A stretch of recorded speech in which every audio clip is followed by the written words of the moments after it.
क्या लेना देना, खुद ना पटाई और पटाने नहीं दूंगा मैं। सत्ता मेरे हाथ में सो तो हालात बदल दूंगा। मैं तेरे गलत वैक्सीन लग गई नहीं माना। सत्ता मेरे हाथ में सो तो हालात बदल दूंगा। लुगाई देख कान पे मारा, बोली पहले पजामा बदल ले, सवेरे से उल्टा पहना हुआ। तो ये करते हैं, कल देखना जितनी बड़ी बिंदी पाओगी उतनी खतरनाक लुगाई पाओगी। ऐसा होता है। मैं तो स्कूल गया, टीचर मिला मेरे को, मैंने कहा ये क्या होता है? अनुस्वार हिंदी के ऊपर बिंदी। बोले हिंदी के ऊपर बिंदी है, बिंदी, इसे बिंदी कहते हैं, अनुस्वार। मैं घर आया, मेरी भाभी ने बिंदी लगा रखी। मैं भाभी ये क्या है? बोले तेरा भैया। यार भैया तो दुकान गया, यहाँ कौन टंगा पड़ा है? थोड़ी देर में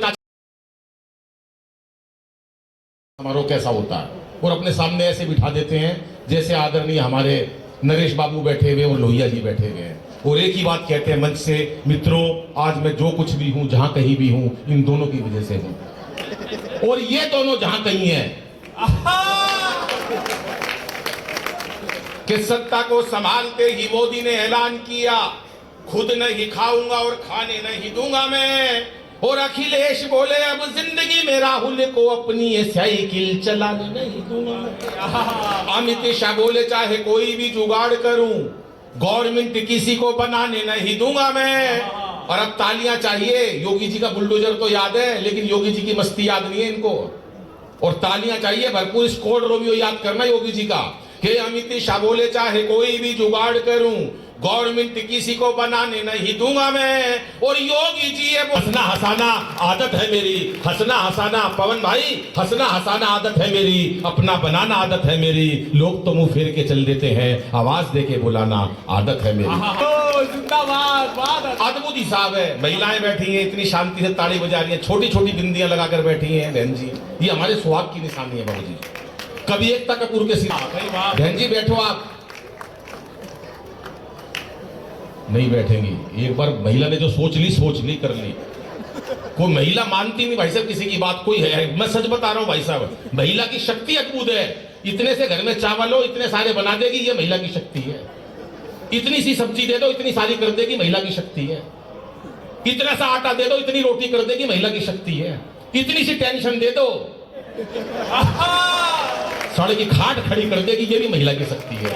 महिला की शक्ति का कोई मुकाबला नहीं है। पर चार पंक्तियां बेटियों के लिए कहना चाहूंगा कि इसे बेटा बना पालो तो इतिहास छू लेगी, इसे बेटा बना पालो तो ये इतिहास छू लेगी। करो विश्वास बेटी पर तो ये विश्वास छू लेगी। कभी जीवन में बेटी को नजरअंदाज मत करना, जरा से पंख खोलोगे तो ये आकाश छू लेगी, जरा से पंख खोलोगे तो ये आकाश छू लेगी।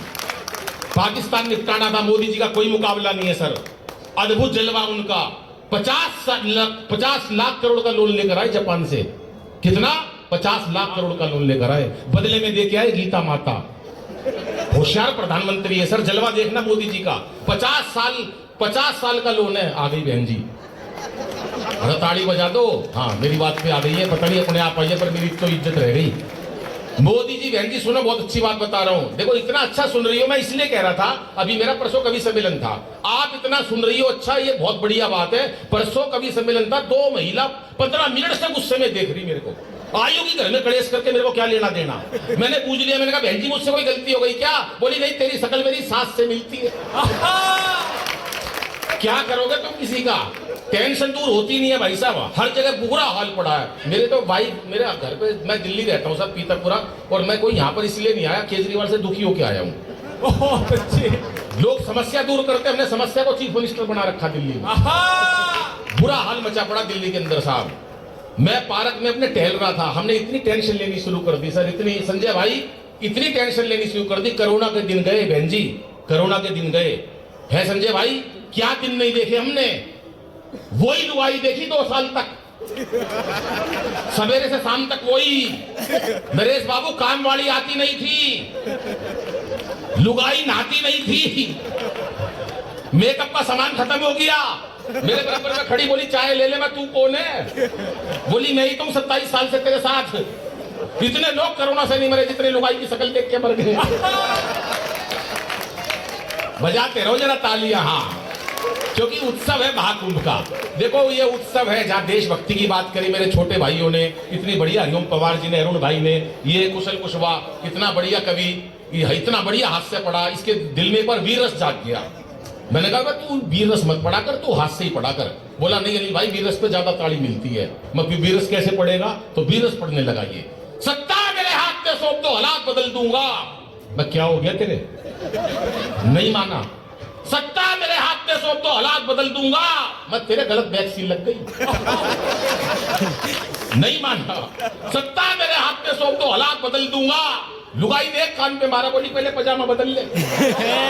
सवेरे से उल्टा पहना हुआ। तो ये करते हैं कवि ऐसा। बाबूजी मैं सच बता रहा हूं, मैं एकमात्र कवि ऐसा हूं देश का जो सच्चा कवि हूं। ये बता रहा था 15 बार तो इन्होंने उम्र बताई। सबसे छोटा हूं कवि, मंच का सबसे छोटी कलम हूं, सबसे छोटी कलम हूं। 6 फुट का, ये सबसे छोटी कलम कहां से हो गया तू? सबसे छोटी, तेरा कुआं पूजन हो गया? सबसे छोटी कलम हूं, सबसे छोटी कलम हूं। ये कवि ऐसा करते हैं सर। और झूठे इतने, कई कवि तो मैं सच बता रहा हूं बाबूजी, 15 देशों की यात्रा करी, पासपोर्ट नहीं है इसके पास। ये सब मैं बता रहा हूं झूठ पे झूठ। मैं एक सच्चा कवि जो सारी बात बताऊंगा। ये है ना, कहां गया वो, ये अमित शर्मा, एक नंबर का मां झूठा, जिसका कोई मुकाम। मैंने एक दिन फोन करा, मैं अमित कहां? बोले अमेरिका। मैं किस लिए? बोला कवि सम्मेलन के लिए अमेरिका बुलाया है मेरे को अमेरिका में। मैं यार तू अमेरिका बुलाया? मैं साला आज तक कदे हरिद्वार तक नहीं गया। चलो कोई बात नहीं, बुला लिया, गवर्नमेंट ने भेज दिया। अगले महीने फिर फोन करा, मैं अमित भाई कहां? बोले स्विट्जरलैंड। मैं यार पिछले महीने अमेरिका, अब की बार स्विट्जरलैंड। मेरे को शक हो गया। मैं घर गया, घंटी बजाई, इनका बेटा आया। अरे मैं बोला अमित कहां? घर गया, बेटा घंटी बजाई। मैं बोला पापा कहां है? बोला भीतर मम्मी के साथ बर्तन मांजे। मैंने वहीं से फोन करा, मैंने कहा अमित कहां? बोले कनाडा। तू कहां? मैंने कहा दरवाजा खोल, कनाडा के बाहर खड़ा हूं। बजाओ ताली एक बार, क्योंकि हंसना हंसाना बताया ना मैंने। जीवन टेंशन का नाम नहीं है साहब। महाराज जी के चरणों में भी अगर हमारे चेहरे लटके रहेंगे तो अध्यात्म का कोई फायदा है नहीं। अध्यात्म का काम ही लोगों को जगाना और हंसाना और उत्साह पूर्वक रखना है। ये गीता, महाभारत, जितनी भी पुस्तकें, रामायण जितनी भी बनी है, हमारे धर्म ग्रंथ, ये केवल सुख के लिए बने हैं, हमारे को ज्ञान देने के लिए बने हैं, उत्साह के लिए बने हैं। और ये होना ही चाहिए सर। हमारे हरियाणा में कोई टेंशन नहीं लेते किसी बात की। वो 3 लड़कियां खड़ी बस स्टैंड पे, एक लखनऊ की, एक दिल्ली की, एक हरियाणा की। एक मन चला, घूरता हुआ आया, पत्थर पे पैर लगा, नीचे गिर गया। मस्ती लेना हरियाणा की भाषा की। कितने लोग हरियाणा के यहाँ पर? अरे दुनिया बैठी है वो तो। हाँ, वो 3 लड़कियां खड़ी बस। जरा सर, अच्छा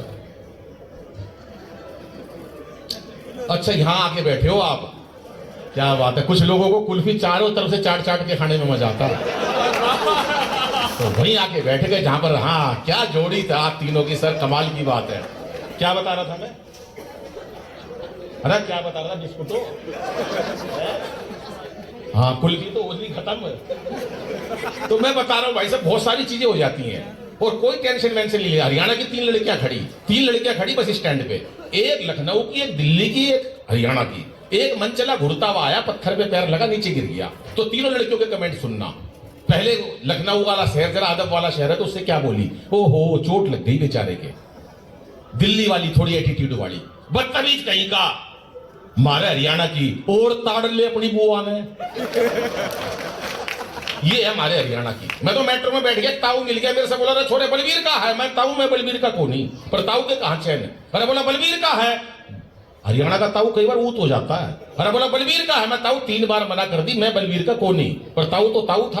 अरे बोला बलवीर का है। मैंने भी गुस्से में कह दिया हाँ बलवीर का हूं। बोला होगा भाई बलवीर का, पर तू लागता को नहीं।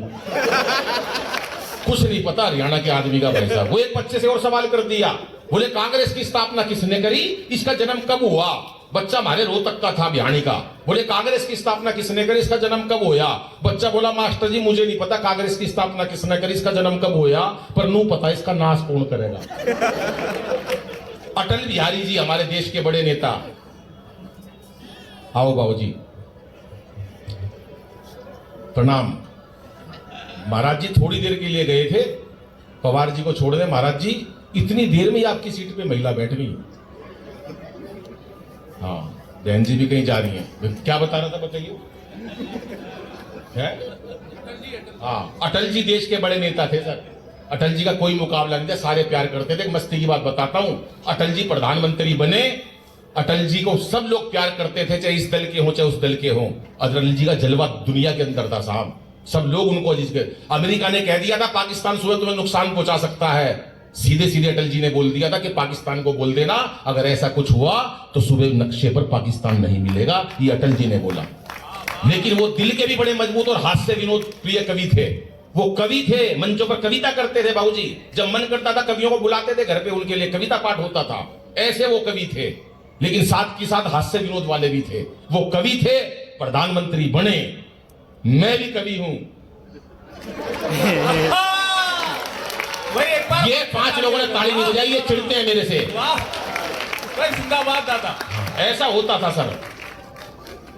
पोखरण विस्फोट हुआ, 12:30 बजे रात को फोन करा प्रधानमंत्री महोदय ने अब्दुल कलाम जी को। मस्ती की बात सुनना, 12:30 बजे अटल बिहारी जी ने फोन करा अब्दुल कलाम जी को, कलाम साहब हम सुबह पोखरण विस्फोट करने जा रहे हैं, पूरे विश्व की निगाहें हमारी तरफ हैं, क्या सारी तैयारियां हो चुकी? उधर से कलाम जी बोले, हां सर सारी तैयारियां हो चुकी, पर यह बात कहीं लीक तो नहीं हुई? अटल बिहारी जी बोले, लीक कहां होगी, ना तेरा ब्याह होया। तालियां थोड़ी बजाई साहब आपने। चेहरे पर हंसी और दिल में खुशी होती है, सही मायनों में यही जिंदगी होती है। और हंसना किसी इबादत से कम नहीं, किसी और को हंसा दो तो बंदगी होती है, किसी और को हंसा दो तो बंदगी होती है। एक गीत मैं अंतिम पढ़ता हूं, क्योंकि शुरू के समय में आज लेट शुरू हुआ, मेरे को कहा भी गया था 8:30 बजे खत्म करना है, तो मेरे को सीमाओं में रहना है। और गीत मैं महाराज जी से विनती करता हूं, महाराज जी कई बार सुनते रहते हैं, लेकिन आज महाराज जी ने जो काम किया, मुझे लगता है जो मुझे पता चला उनके बारे में कि MBBS डॉक्टर करने के।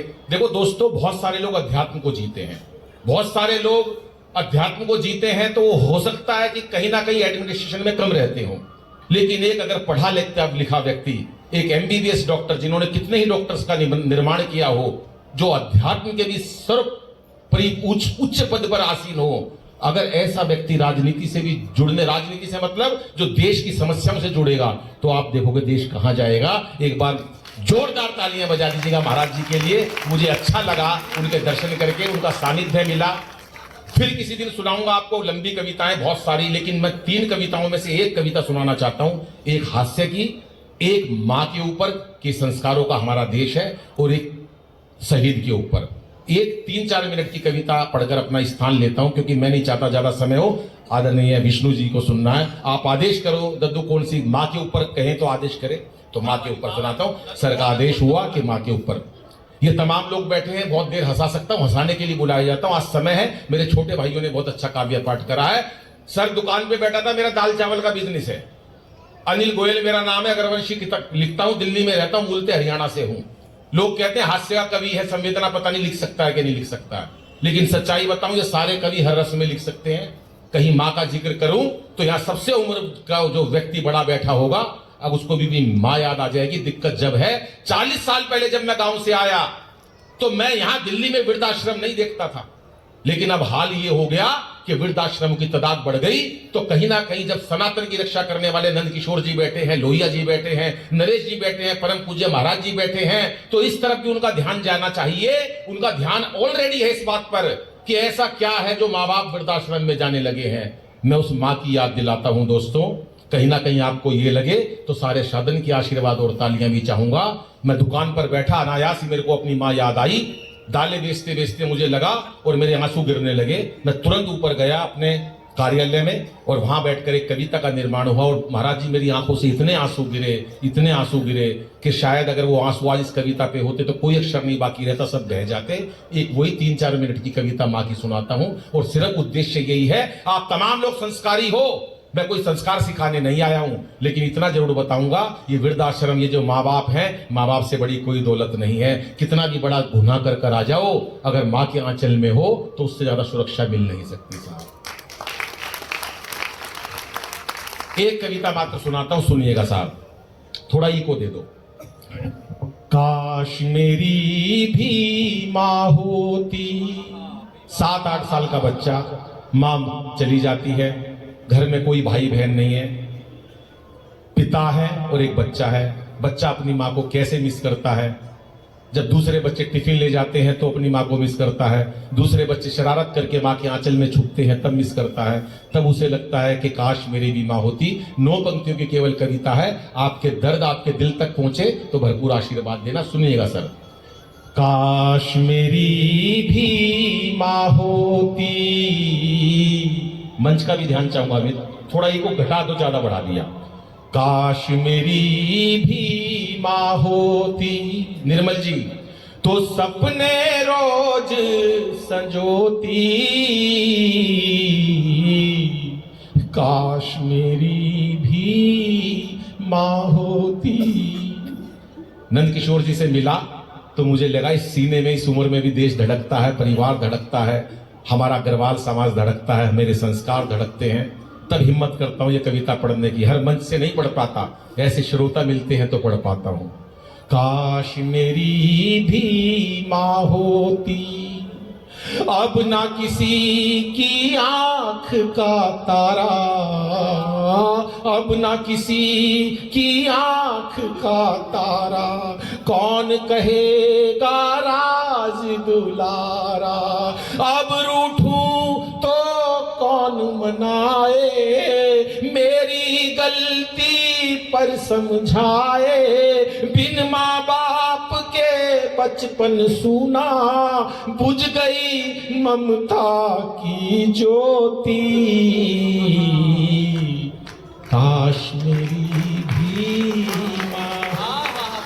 एक माँ ने तो अभी से आंखों पर हाथ रख लिया है, जैसे ये हमारा हिंदुस्तान है जो माँ बाप के लिए धड़कता है। वरना कोरोना का समय देखा साहब, मर गए वो लोग जो हॉस्पिटल में चले गए थे, जीवित रह गए वो लोग जिनके पास माँ थी, बहन थी, भाई था, परिवार था। ये मेरा हिंदुस्तान है। अमेरिका के पास होगी ताकत पैसों की, जापान के पास टेक्नोलॉजी की, चीन के पास व्यापार की। ये मेरा हिंदुस्तान है जिसे पे संस्कारों की ताकत है। इस ताकत को बचाने वाले महाराज जी आपके चरणों में पंक्तियां रखता हूं। बुखार हो जाता है, आदमी की तबीयत खराब हो जाती है, मन कमजोर हो जाता है, भीतर से लगता है कि मेरी माँ, मेरी बहन, मेरी बेटी मेरे पास बैठी होनी चाहिए। बच्चे के बुखार हो जाता है, पापा काम पर गए हैं, तो अगर दृश्य प्रस्तुत किया हो तो आपकी फिर तालियां चाहता हूं, सुनिएगा साहब। कि कल जब मुझको ताप ने घेरा, कल जब मुझको ताप ने घेरा, तो भर आया पागल मन मेरा। आंखों में उस माँ का चेहरा, लिटा गोद में दवा पिलाती, वो लोरी गा कर मुझे सुलाती। अरे मेरा मुन्ना डर ना जाए, पास मेरे वो सोती। काश मेरी भी माँ, काश मेरी भी। अरे मेरी कविता तो आज ऐसे सार्थक हो गई कि महाराज जी ने चश्मा उतार कर अपने आंसुओं को पोंछा है सर। इस बात पर भरपूर तालियां ये बजनी चाहिए कि जो संत हमने गद्दी पर बिठा रखे हैं, इस देश ने बिठा रखे, उस ईश्वर ने बिठा रखे हैं, उनके भीतर कितनी संवेदना पड़ी है, कितनी भीतर में संवेदना है। ऐसा व्यक्ति राष्ट्र और देश के लिए क्या कुछ नहीं कर सकता। जो कविता की ताकत है, उनको सुनकर उनकी आंखों में आंसू आ गए।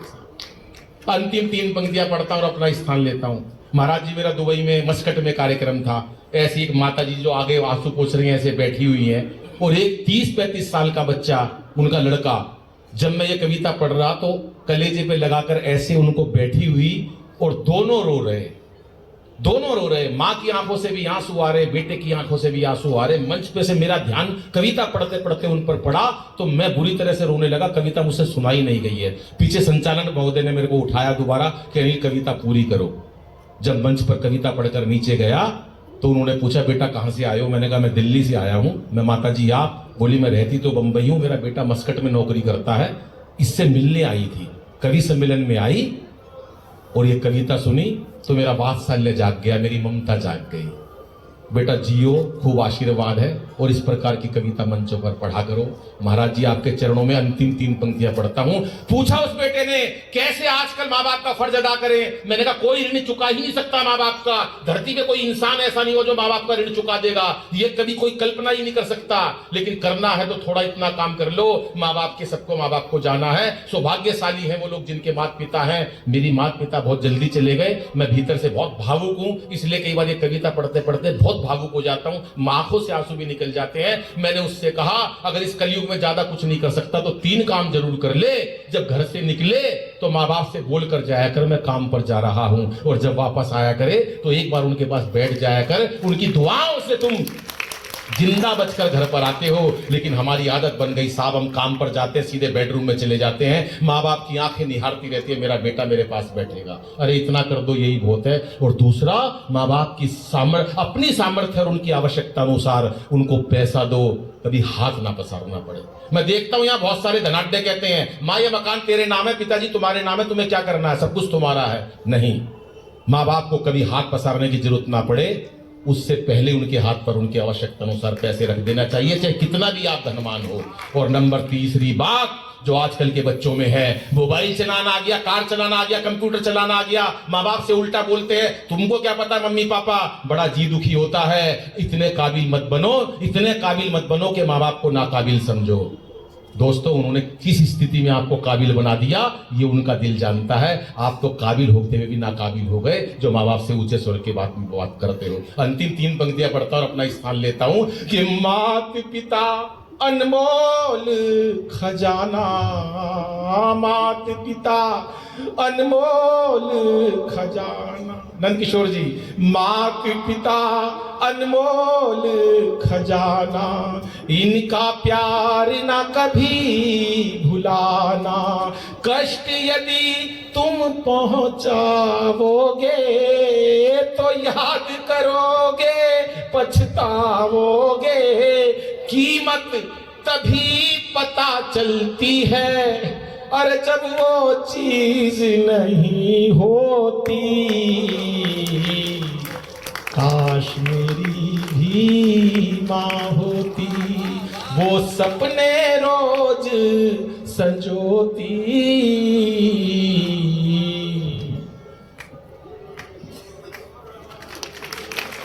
काश मेरी भी माँ होती। चरणों में नमन, बहुत बहुत आभार, धन्यवाद, नमस्कार। मिली मैं चाची, ये बोले तुम्हारा चाचा। मैं अच्छा, थोड़ी देर में बुआ मिली, मैं बुआ जी ये क्या है, बोले तेरे फूफा। मैं यार सारा परिवार यहीं पड़ा, दुकान पे कौन गया है, ये तो यहाँ तक की कोई दिक्कत नहीं है। सवेरे मैं बाथरूम में गया टॉयलेट करने, भाई साहब शीशे के ऊपर चिपका हुआ मेरा भाई, टूटी के ऊपर मेरा चाचा, और तालियां तो बजनी चाहिए। हद तो जब हो गई जब कमोड़ के ऊपर। बहुत अच्छे, मैं एक बार जिंदाबाद मेरा फूफा। कोई टेंशन नहीं लेनी जीवन में, और टेंशन का कभी भी नहीं हो। हरियाणा का आदमी टेंशन लेता है क्या?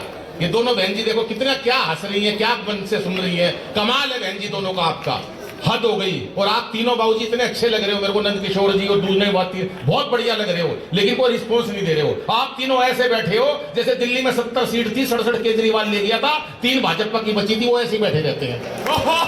मिलके हाथ खड़े करके तालियां बजाओ एक साथ।